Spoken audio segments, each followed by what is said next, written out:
Hey everybody, Raul here for Bass Musician Magazine, and today we have the extraordinary honor and pleasure of chatting with bassist and vocalist for Blues Traveler, New Jersey's own Tad Kinchla. Yay! Yay! I like the Jersey zone. That's nice. There we go. There we go. My lovely wife is from New Jersey, so I love to credit the state whenever I can. Yes, it's a sleeper state. Out west, they probably think it's all Newark, but it's actually the Garden State. Indeed, indeed. Well, Tad, so great to catch up with you. I see you're on location, out touring. This is so fabulous. But as always, we like to go to the past. How did you get started in music and particularly on bass? So I got started. So my brother's in the band. He's about 4 years older, a full cycle. So I never was like in school with him or 4-year period. Mm-hmm. And when he was in 8th grade, my parents got him a guitar for Christmas. And then they soon realized I was super jealous.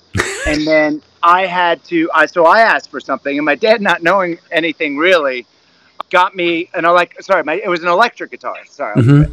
And my dad got me an electric bass, but no amp or anything. I would sit and like pluck at it, but not really hearing tones or not. And I loved it. And I would, I would put my ear next to the neck and try to learn songs that way. I was listening to the Police and the English Beat and, the Clash and whatever, my brother was listening to really at the time. And that was the gateway for me. I got that, I think, in 5th grade. And my brother was in 8th grade, so I was like 4th grade, I guess. 5th grade, I decided, I wouldn't mind hearing the bass, so I joined the orchestra. And I started playing in the orchestra. So my first kind of introduction to music was mostly classical music. I also sang in a choir where the same thing, my family didn't really go to church, but I had a friend that sang in this Episcopal choir, men, women, and boys choir, and he got paid. So he goes, hey, you should come and try out. And I randomly, this was falsetto at the time, 4th grade, and I randomly tried out.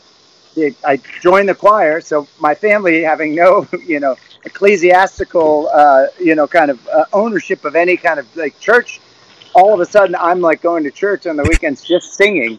So it was actually pretty funny. But if you ever look through, chorale music or big choir music, it's, tons of notes, and you really have to start knowing what you're doing. And it was a great lesson on kind of classical music and note reading and just getting my head around how music is notated and starting in with that. So I kind of dove in with choir and classical music. And then I finally got an amp for my electric bass in like high school. And then, of course, Bobby, the original bass player for Blues Traveler, borrowed it. And then they brought it back broken. Oh, no. And that was one of maybe 3 times that my amp was borrowed and then brought back broken, And so I played classical through high school. I picked up banjo because I heard a Bela Fleck album, in high school. And I was like, I want to do that. Obviously, it's Bela Fleck, so he makes everyone want to play banjo. Yeah. But when I graduated high school and went off to college, I was like, no way I'm bringing this, upright bass with me. So packed an electric bass and the banjo and went to college. And I've just been playing electric pretty much ever since. I had an upright for about 8 or 9 years with Blues Traveler on the road, but it's just at home, and I think I brought it home and just never brought it back out. So there's a reason they call it the doghouse, right? Yeah. I know we toured with G Love, and I'm always, he's got his full size, and I'm just like, man, that looks like a lot of work to travel with.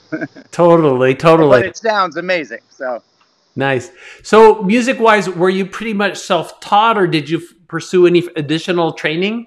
I did. I took lessons with our local music store guitar guy that, no one asked. They're like, hey, can you teach him bass? The guy's like, yeah. So he would just basically teach me the same riffs he was teaching my brother. And like everyone else we knew, it was like the one guitar guy in town. And I took lessons that way, but I never really got deep into like jazz or like, written music with too many other people. That was mostly in the orchestra and stuff and big, kind of big band stuff. I never really on the side went I never delved too deep into, traditional classical music in that respect. So it was mostly self-taught, but mostly through just playing with other people, and I guess, a lot of musicians, that's just kind of the way you pick up stuff, and, and trying different stringed instruments. And it gave me context on, oh, okay, these are fourths, these are just different tunings, really, on guitar and playing banjo and the mandolin. It all kind of taught me how notes would come out, and then after that, it's just, mostly playing with other people. Nice, nice. Well, and you've been with Blues Travelers since 1999, after the untimely passing of Bobby, and I understand they still made you audition for that part. Tell us a little bit about that whole process. Yeah, that was a strange situation all around, because it was, sorry, my hand keeps getting in the way. It was, Bobby had passed away, and I knew Bobby pretty well from growing up with him. And I was actually friends with Bobby's younger brother. He and I were more in the same grade, and so we were buds. But I knew these guys. It's a high school band, so I knew them since I was in like 5th grade, and after Bobby passed away, they decided to keep playing and asked me to. I happened to still be playing at the time, and my chops were, up, and I was like, okay. They asked 5 guys. They had a series of Marlboro gigs. At the time, Marlboro was still promoting with gigs, and they were all throughout the country. One of which was in New York, but there was one, that different spots. And oddly enough, O'Teal was one of the guys that tried out. Oh, really? And yes. And I remember hearing that, and I was like, oh, well, this is okay. Clearly, if you're going to go with a bass player, it's he's the best. Yeah. He did one of the gigs, but at the exact same time, the Allman Brothers asked him to join the Allman Brothers. So as it turned out, he was, already took the job with the Allman Brothers, so couldn't be the bassist. And there were some other good bassists that tried out, but I had to try out in New York. And it was the first gig since Bobby had passed away that all the New York family of friends and the band had played in New York. So it was kind of like, a wake / audition, and it was a really interesting vibe. I mean, people were, teary, and, this is before the show even. Oh my gosh. And there's a lot of wrapped up emotion. Plus, I'm so nervous. Like, I know the songs, but I had never played with the band in full before. So, and I didn't know all the songs from listening. I in high school would go to gigs, but it was very emotional, really nerve-wracking. And then I remember finally getting in there, and it's packed, and I was psyched to be playing. And I remember in one of the songs, all of a sudden I was just like getting down, and then realized I stopped playing. I'm like, if I don't play, there's no bass. I had like totally forgotten I was like playing bass. And it was just a weird thing all around. But afterward, it felt really good, and it was family, and it just, I told John, I said, hey, listen, I can't replicate Bobby. Bobby, had a style I don't play, but if you want my style and the way I play, I'd love to do it. And John said, no, we're moving on, not trying to recreate that 4-piece thing. We're starting a new thing. And once we got our heads around that, I joined the band, and everyone was just more than, amazing as far as me joining in. And, it could be a little weird for, people around it. So. Sure. Well, and one of the landmarks that are coming up, the album 4 is coming up on its 30th anniversary. And to that point, I have my copy right here with the original $3.95 price tag. Wow. I sound like the old, even back then. I know. I was like when Coke was a dime and I could get 4 for under $4. So, yeah. But in the spirit of celebration, I understand there's going to be a limited edition vinyl release. So if you don't have your own vintage copy, now would be a really good time. I think they're pressing it in purple or something. It's actually really cool. It is interesting how vinyl has come back. I find it's my kids who are 11, know about it, but I've showed them a cassette and they had no idea what it was. It literally was like, what is that? Crazy, crazy. So, in addition to that, again, I know a lot of people have been listening. I know I've been listening to Blues Traveler for the longest time. And among the iconic things is the use of harmonica. I mean, I think other than John, the only other harmonica player I can name is Stevie Wonder. And I know that it gets used a lot in blues, but it's a very iconic sound. And there's just this since four, which was this big impact. There's been a whole body of music and continuing stuff, I think, that a lot of us may have not been as aware of, but here you guys are out in, it's just been going at it continuously, I think, ever since. So that's really cool. Probably one good question we'd have is, how are you getting your sound? What gear are you playing on? To your point about the harmonica, it is. It's a very, unique sounding instrument, and the way John has melded it from a blues focus to being like a rock instrument, and try, really Jimi Hendrix was his idol. And so trying to make notes as quickly and kind of fluid lines like that has really been, pretty fun to play with over the years. And it's a pretty interesting thing. What is funny sometimes is we get thrown on some blues festivals or blues events and people are like, this is rock, with the name Blues Traveler and a harmonica, you assume we do play some blues, and we did put out a blues album, but it is interesting how we're really fundamentally a rock band. So to get to gear, I've actually been, kind of a gear nut for, going on about 15 years. I started to get more into gear. I'm not as much like a amp guy, only because on stage, I've been using two in-ears, two ear monitors since I joined the band. So 25 years, right? Mm-hmm. My ears are great, but I only use a amp on stage as a reference amp. We don't mic it, and I don't run DI out of the head. So it's only a reference amp for me. So with gear that I play with live, I don't need, like with the two in-ears, I don't need a high fidelity head. I've used some great gear with heads and cabinets, but it's really a reference for me. So I just need something that travels like 8 to 15 feet. I don't need a big Rambler or something to project. I'm not miking it. So most of my like gear nerd stuff is pedals and basses and everything that has to do with, setting up a bass. And over the last 5 years in particular, I've learned how to do like everything with, I buy, sell, and trade all the time on Talkbass. I'm like, I have tons of stuff. I've at this point pretty much tried every bass I've wanted to and owned it for some short period of time or flipped it or, and it's a great hobby, but it's a wormhole that you just keep going down.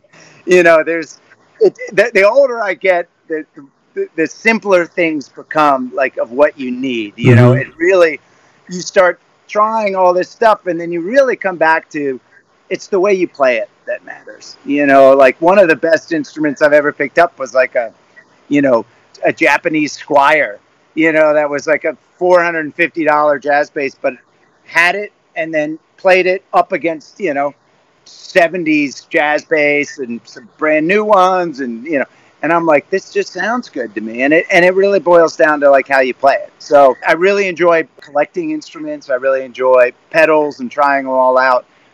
But where I'm at right now, I hurt my shoulder a couple of years ago. So I discovered the Sandberg Superlights. Okay. And I've been using a 5-string jazz Sandberg Superlight for like from 2020 to 2023.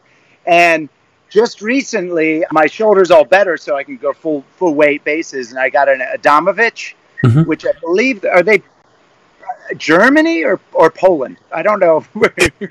I don't know. Anyway, it's a phenomenal instrument, and it was one that I'd seen and got it, and I love it. Absolutely. It's kind of lightweight, but very contoured, really comfortable. I play that as a 5-string active, I think proprietary pickups, and then, or no, maybe Nordstrom, like offset pickups. And then I play a Yamaha PJ bass, that one of their new models. That's the artist version, and that's just a 4-string PJ. Nice. And then I have an old fretless, a 4-string fretless it's before Godin became Godin. They put out the Z basses, and I randomly came across it online, and it's the best fretless I've ever picked up. It's like $500. which, Nice. yeah, so those are the basses I'm currently playing, like, as of today. But year to year, it changes. And, like, I probably should have just picked one up 20 years ago and just said, no, I'm not going to try any others. But, what's the fun of that? There we go. Well, and do you have a preference in strings? Anything particular you like? I do.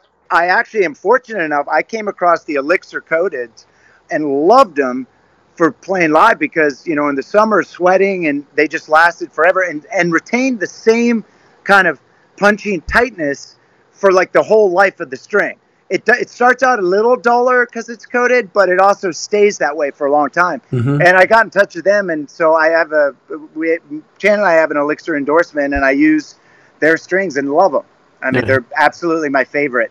I tend not to like stainless, super, funky, fresh, like bright strings. It just the feel on my fingers now that I'm used to coated, it's got that tackiness that is like a little strange. Yeah. Well, and you mentioned your pedals, because when I think of a lot of blues traveler music, I don't think that you'd be using a lot of fuzz, wah, distortion kind of stuff. So how are you modifying your sound with your pedal board when you're Yeah, no, the original sound and recording wise, there isn't much. But live, we do a lot of jamming and a lot of segues. Okay. And I've kind of gotten into, and again, I use a lot. I experiment with sounds way more than I play them live or recorded, maybe on some side projects and stuff. I mess around. But I try to use them during segues or to bolster, like underneath the keyboard solos. I'll try to kind of mimic some synth sounds or try to get some delays, or I use like, a tap tempo for a whole beat pan left, right. And I kind of think like the basic elements are an octave pedal, I think an envelope pedal, and then I actually use line 6 now for all my flanges, phases, and distortions. And I try to run it, so that it's a send out, so I could put a little pre and a little compression on all my patches. But I love the line 6 just for its simplicity, putting everything into one box. However, it does not track the octaves or the there are certain pedals that are just better. It's really an ultimate tool for a guitar. 25% of the line 6 stuff is really applicable for bass. Yeah. And I think they would agree with that. Gotcha. Well, and again, pedals are a whole other rabbit hole that you could. Oh yeah. You could get lost in there and not come out for days. Exactly. Yeah. And it's kind of fun because I kind of use pedals as practice. So at home I'll get some like great sound going and then just start into the looping and then, build stuff out of that. And out of that are born some really good ideas, and out of it is just, total self-indulgence. And I call my wife or kids in and they're like, what is going on? It'll be reversed, like slowed up stuff. And, they're in a time warp and they're like, okay, Dad, see ya. But then, you bring up your nerd music friends over and, you spend 5 hours and it seems like 10 minutes. There we go. There we go. Playing with sounds. Oh, it's so much fun. There we go. Well, and as we look ahead, I know you're currently out on the road and there's plans for fall tour coming up. What's in the works in the future? Well, we're currently out with Big Ed Todd and the Monsters on a co-headline tour, and that's going to go. We've been out for like about 3 weeks, and we're out for a couple more weeks. We were out with J.J. Gray at the beginning of the summer, and then we did a stint in Cali with Humphreys McGee. So we've been, busy kind of doing co-bill stuff. In the fall, we're going to just be out with ourselves. We're just so, us with some openers, but, just kind of theaters and stuff like that.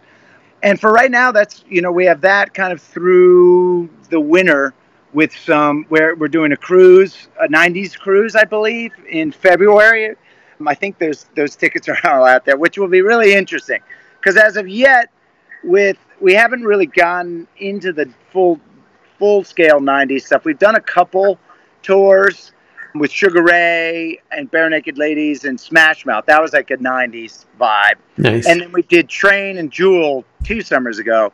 So we've kind of dipped into the 90s thing, and it seems to be coming back. I mean, we've noticed that there's a resurgence in the interest in 90s, music, and especially in like kids fashion too nowadays. I look at stuff and I'm like, I had that outfit in 8th grade. And it's but yeah, so we're playing through, and we've been so fortunate to be able to play and tour every year that it's sometimes you just got to pinch yourself. We're still doing it and happy and healthy and enjoying the playing, and it's really we're blessed to be able to say this is our living, Nice.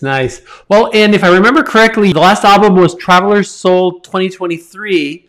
And again, that hasn't been very long. Any plans for any additional album? Yeah, right. So the last two, we did a blues album, and then we did like a soul album of covers. The blues album, actually, we got a Grammy nomination for, so it was actually, very rewarding, and it was fun to play blues, and to kind of gauge it up against, legit blues. Still kind of fell short, but I'm sure I'm a little more self-conscious than, like the white posers from Princeton, New Jersey are playing blues, It's a tough one. And also you're dealing with such classics. So it was, there was a lot of deference put into that project. Right now, most likely our next project will be an original. There is nothing no dates are set, but probably going to be doing an original album. Very cool. Yeah. And if people want to know where to look, they can obviously go to your website, bluestraveler.com. Yeah.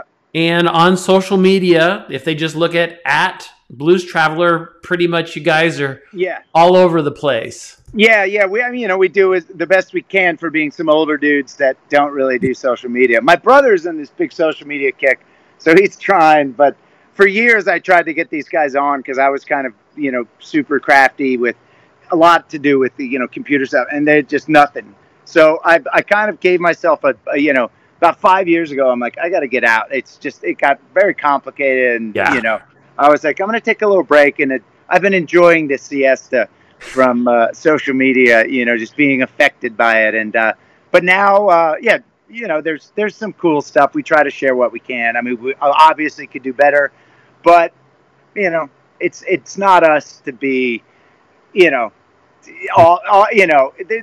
only so much that's worth sharing. But there's some good moments. Indeed. Well, Tad, we appreciate you taking time from your busy schedule from the road to chat with us. We're looking forward to all of the new things. Again, we're very excited about 30th anniversary of 4. Pretty cool. It's solid. I love hearing it to date. So on that note, folks, you've seen him here on Bass Musician Magazine, Tad Kinchla. Yeah. Hey, thank you so much for having me.